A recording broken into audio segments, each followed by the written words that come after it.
राम राम मेरे सारे भैया ने। आज सोच रहे होंगे गाड़ी से लाइव आया हुआ है। थोड़ा सा पहले ही बात तो भाई मैं लेट हो गया। कई देर से सोच रहा था कि लाइव आऊं, क्योंकि बहुत ज़रूरी बात थी। पूर्व सैनिक समाज के लिए, 7.5 लाख माता बहनों के लिए। अगर आप लोगों के पास में समय है, कोट टाई, 8 माह पे कमीशन, बल्ले बल्ले, खुशखबरी, डीए का एरियर आ गया, ये चीज़ें वो चीज़ें फलाना धक्कड़ जो भी मिर्च मसाला है, उससे हटकर तो बहुत ज़रूरी वो है। प्रकाश चंद जी नमस्कार आपको। और बहुत सारे सैनिक भाइयों के मैसेज आ रहे हैं कि कपिल भाई आप ज़्यादा से ज़्यादा जागरूक करो। जो अभी लोकसभा का इलेक्शन है उसमें पूर्व सैनिक भाई झंडे और डंडे और खिड़की ना खोल लें किसी भी राजनीतिक पार्टी के अंदर। जो सैनिक प्रकोष्ठ है उसके अंदर बैठे हुए पूर्व सैनिक अधिकारियों की मैं आपको बताना चाहता हूँ मेरे भाइयों। मैंने अभी 5-7 दिन से मैं इस बारे में बोलने लगा हूँ कि भाई किसी की भी खिड़की झंडे डंडे या फलाना पूर्व सैनिक अधिकारी जिंदाबाद, फलाना पूर्व जनरल जिंदाबाद, इसके बारे में कहने लगे हूँ। अगर आप में दम है तो आप खुद आगे बढ़िए, खुद आप जो भी रैली हो रही है उसका नेतृत्व कीजिए, जनसभा कीजिए, अलग अलग पार्टी किसी की भी कीजिए, चाहे राहुल गांधी की करिए चाहे मोदी की करिए। पर किसी भी पार्टी के सैनिक प्रकोष्ठ में बैठे हुए अधिकारियों के पीछे जाने की जरूरत नहीं है, नहीं तो आप खुद अपने पैरों पे कुल्हाड़ी मार रहे हो। ये वैसा ही होगा जैसे 15 सितंबर 2013 की रेवाड़ी रैली हुई थी। और रेवाड़ी रैली में एक तरह से तो वो जो स्टेज पे बैठे थे बड़े बड़े 1.5-1.5 किलो पीतल पहनने वाले, वो वन रैंक वन पेंशन तो ले ही गए, साथ में अपॉइंटमेंट ले गए वहां से राज्यपाल, और कुछ लोकसभा की सीट, कुछ टोल प्लाजा के ठेके उठा ले गए, कुछ यूनिवर्सिटी के अंदर चांसलर बन गए, कुछ फॉरेन कंट्रियों के अंदर दूतावास में चले गए। और जो 5 से 6 लाख से ज़्यादा पूर्व सैनिक आए थे वो वहीं पे साइकिल चलाते रह गए। अब जैसे मैंने इस बारे में बोलना शुरू किया, रंजीत सलारिया जी नमस्कार आपको। जैसे ही बोलने शुरू किया तो मेरे पास में धमकियां आनी शुरू हो गई। जो सैनिक प्रकोष्ठ हैं, चाहे वो किसी भी राजनीतिक पार्टी के हों, बड़े से बड़े 1.5-1.5 2 2 किलो पीतल पहनने वाले के व्हाट्सएप को पे कॉल कर रहे हैं, सीधी धमकी दे रहे हैं मेरे को कि तेरी पेंशन कटवा देंगे, तू जेल में जाएगा, तेरे को तेरे पे देशद्रोह का केस डलवा देंगे, तेरे को रहने नहीं देंगे, अगर हमारी सरकार आ गई तो तू चक्की पीसेगा जेल के अंदर जाके। अशोक गहलोत भाई नमस्कार।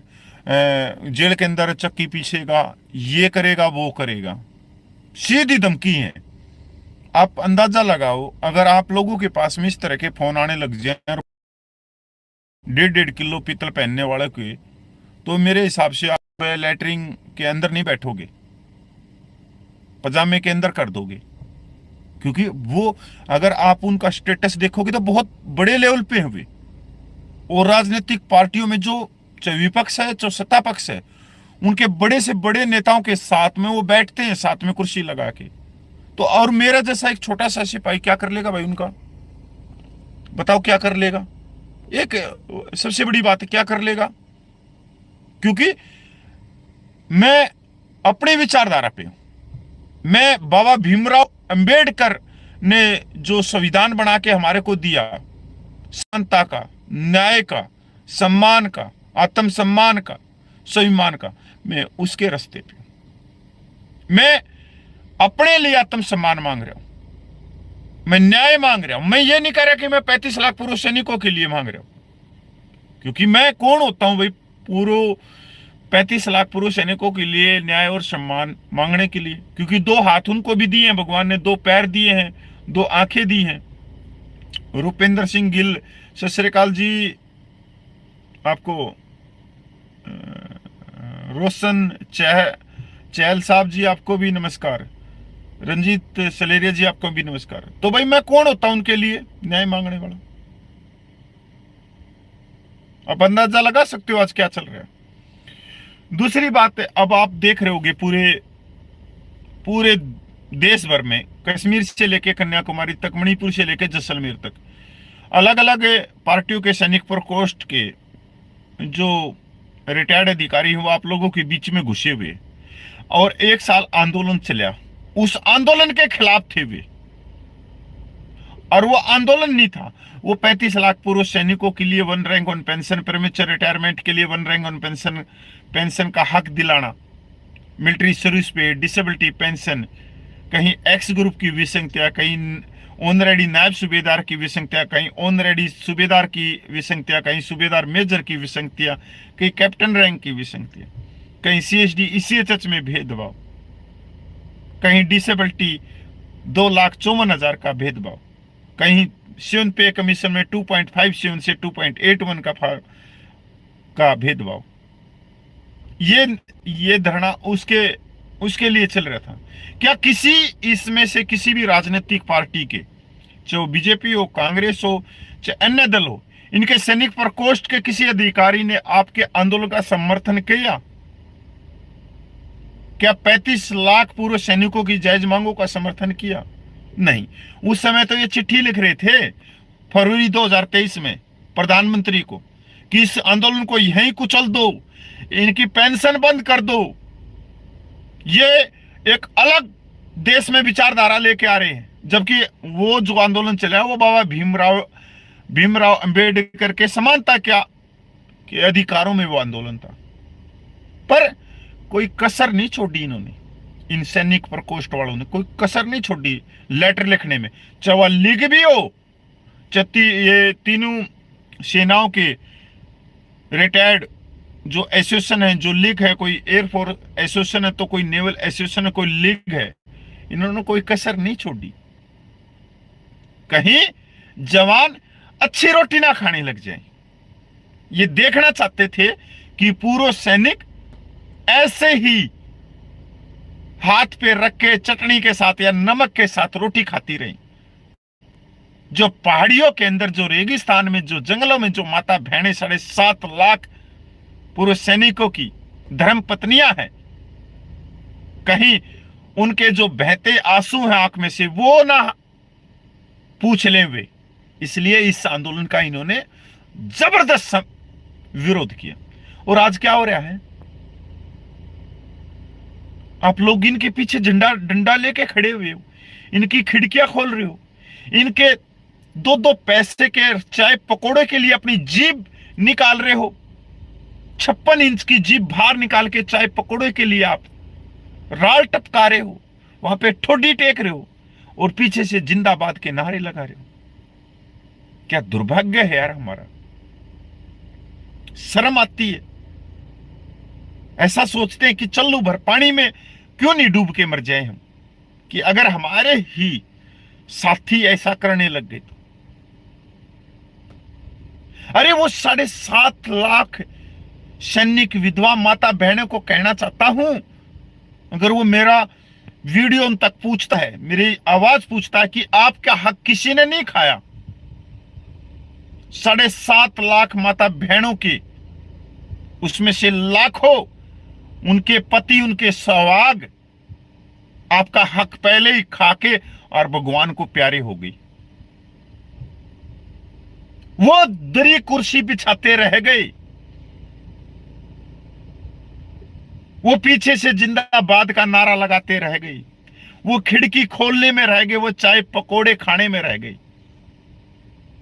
और आज ये हमारी माता बहनें, कान खोल के सुन लो, आप 75 सालों की सरकार को दोषी कह रहे हो कि कांग्रेस बुरी है, बीजेपी बुरी है। बुरी वो नहीं है, बुरे वो हैं जो आपके सौहाग थे। उन्होंने जीवते जी ही दरी कुर्सी में बिछाने में लगे। और इसका सबूत आज 2024-2023 में आप लोगों के सामने मेरी माता बहनों, कि जो आज झंडा डंडा लेके खड़े हुए हैं, क्या उनकी पत्नियां नहीं देख रही होंगी इनको?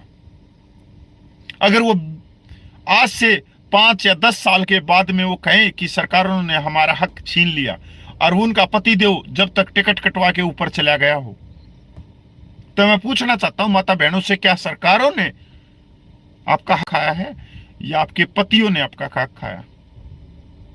चाय पकोड़े में उन्होंने अपनी जायज मांगों को गिरवी रख दी। 4 पूरी 1 चम्मच सब्जी में उन्होंने अपनी राल टपका दी और माइक और मंच और नेतृत्व एक दूसरे के हाथ में दे दिया। अरे जब तक आपके हाथ में रस्सी है तब तक आप घोड़े को दौड़ा सकते हो। अगर आपने घोड़े की लगाम दूसरे के हाथ में दे दी तो कौन सी राजनीतिक पार्टी आपकी मांगों को पूरी कर देगी? अब तो 1 रैंक 1 पेंशन आपके हाथ से गई है।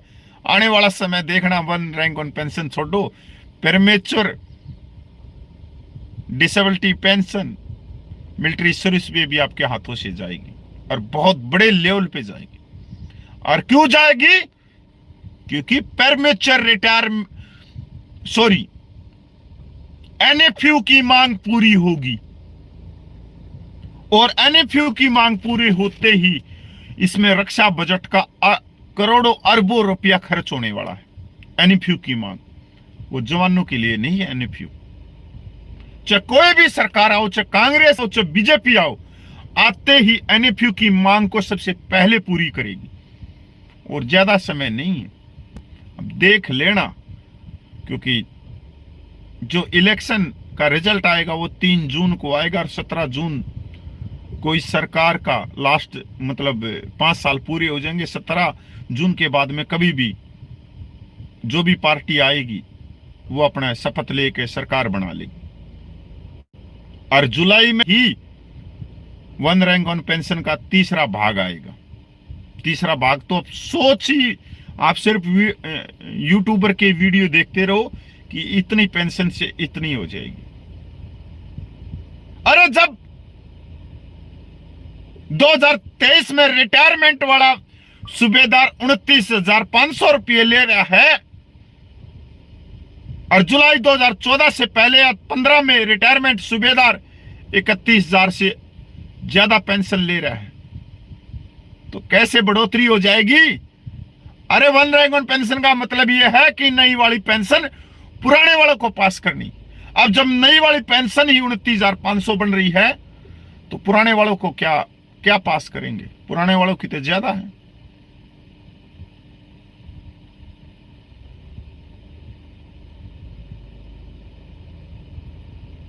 साथ नहीं दिया लोगों ने। सोशल मीडिया बहुत बड़ी ताकत है, पर क्या करे जिनको अपने बच्चों की चिंता नहीं, अपनी जिसके साथ में 7 फेरे लिए हैं, अग्नि के 7 चक्कर काट दिए जल्दी जल्दी जल्दी जल्दी कि मैं रहूं ना रहूं, कम से कम डिफेंस की पेंशन तो इसके साथ में रहेगी। अब डिफेंस की पेंशन ही 12,500 रुपये है, पर मेरे नौजवान भाई तो सो ही रहे हैं। कोई कह रहा है मैं पुलिस में नौकरी कर रहा हूं, कोई कह रहा है मैं टीचर बन गया, मैं कुछ बन गया, मैं थानेदार बन गया, मैं जनरल थमैया बन गया। अरे मेरे भाई ये तो बताओ, क्या उस दूसरी सर्विस में जो आपको भूतपूर्व सैनिक कोटे से मिली, क्या उसमें पेंशन है? अरे खुदा ना खास्ता कहीं आपकी बाइक फिसल के भी और भगवान को प्यारे हो गए तो उसमें कोई पेंशन नहीं मिलेगी आपके बच्चों को, आपकी धर्मपत्नी को, सिर्फ डिफेंस की पेंशन रह जाएगी। ठीक है, आप जीवंत है तो आप थानेदार लगे हुए होंगे, 70-80 हजार रुपये लेके आ रहे। कम से कम उस चीज की चिंता कर लो जो आपके हाथ में है। आज जिस हिसाब का मोल चल रहा है ना, पहचानो मेरे सिख भाइयों, इनको पहचानो दोस्तों कि आपके डिस्ट्रिक्ट में आपके प्रधान